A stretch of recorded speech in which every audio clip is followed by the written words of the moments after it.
جائے گا. جو دنیا کا کوئی غم ہے وہ بھی اللہ ہٹا دے گا, آخرت کا غم وہ بھی اللہ ہٹا دے گا. تو میرا درود و سلام ہی کافی رہے گا. تو آقا علیہ الصلوۃ والسلام نے جس انداز کے ساتھ یہ تعلیم کی اپنی امت کو اور صحابہ کرام کو, اور جو فضائل بیان کیے, اور رب نے جس طرح اسے اپنی سنت بنایا, اس کا تقاضا یہ ہے کہ امت آقا علیہ السلام سے رشتہ جوڑے. اور رشتہ جوڑنے کے لیے درود و سلام سے بہتر, درود و سلام سے بہتر رشتہ جوڑنے کے لیے کوئی طریقہ نہیں ہے. اس کی بڑی کروڑوں نعمتیں اور برکتیں ہیں, اور ان میں سے ایک برکت آخری ہدیہ اور تحفہ کے طور پر کروڑوں برکتیں جو حدیث پاک سے سن چکے وہ ہیں. ان میں سے ایک برکت یہ کہ کثرت سے درود و سلام کوئی کمال ادب سے, کمال محبت سے, کمال خشوع و خضوع سے, کمال توجہ سے, کمال التفات سے, استغراق سے اپنے قلب و روح کا رشتہ جوڑ کر کثرت سے درود و سلام زندگی میں پڑھتا رہے تو اس کو حضور کی کچہری نصیب ہو جاتی ہے, پردہ اٹھ جاتا ہے. اور آقا علیہ السلام اپنا جلوہ دیتے ہیں, صرف خواب میں نہیں عالم بیداری میں عطا کرتے ہیں. اس کو حضوری عطا کرتے ہیں, حضوری عطا کرتے ہیں. علامہ یوسف بن اسماعیل نبہانی نے روایت کیا سعادت الدارین میں, شیخ نور الدین الشونی, الشیخ احمد الزواوی, شیخ احمد بن داؤد المنزلاوی اور یمن کے بے شمار مشائخ اور دیگر کثرت کے ساتھ اولیاء ایسے ہوئے جن کو عالم بیداری میں حضور کا دیدار ہوتا. جس طرح امام جلال الدین سیوطی رحمۃ اللہ علیہ نے 72 مرتبہ بیداری میں حضور کا دیدار کیا, حضور کی مجلس میں حاضر ہوئے اور حضور سے سوال پوچھے. اس طرح بڑے اولیاء اللہ ہوئے, بیداری میں حضور کی کچہری میں جاتے, حضور کا دیدار ہوتا اور حضور کی ملاقات ہوتی مشافہتاً, اور آقا سے سوال کرتے. ان سے پوچھا گیا کہ یہ درجہ آپ کو کس طرح ملا؟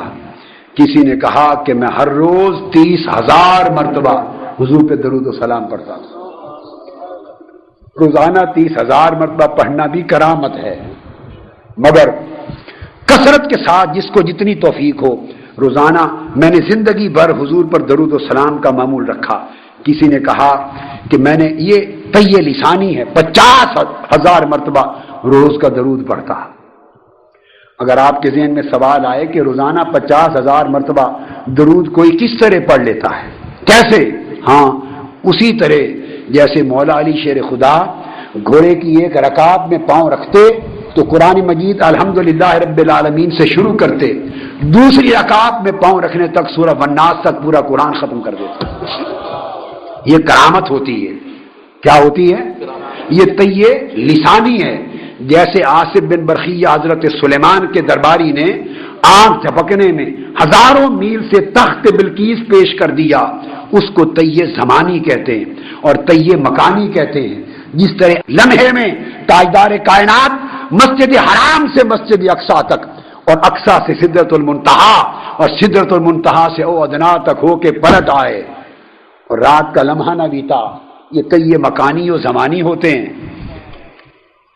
اس طرح صحابہ کرام بھی کرتے رہے اور اولیاء کرتے رہے.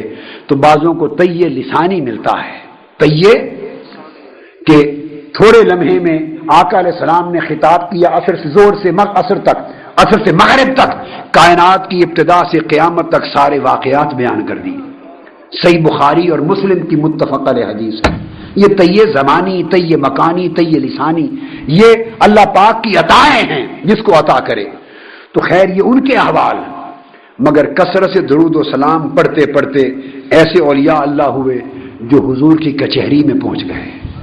اور حضرت ابو العباس المرسی جو خلیفہ اعظم ہیں امام ابو الحسن شاذلی رحمۃ اللہ علیہ کے, جن کا مزار اسکندریہ مصر میں ہے, وہ فرماتے ہیں خدا کی قسم لو احتجب عنی رسول اللہ صلی اللہ علیہ وآلہ وسلم ساعتاً ما اجدت نفسی من جملۃ المؤمنین, کہ مجھے آقا کی بارگاہ میں اسی طفیل وہ قربت اور وہ مشاہدہ نصیب ہو گیا ہے, اگر ایک لمحہ چہرہ مصطفیٰ میری آنکھوں سے اوجھل ہو جائے تو خود کو مسلمان نہیں سمجھتا.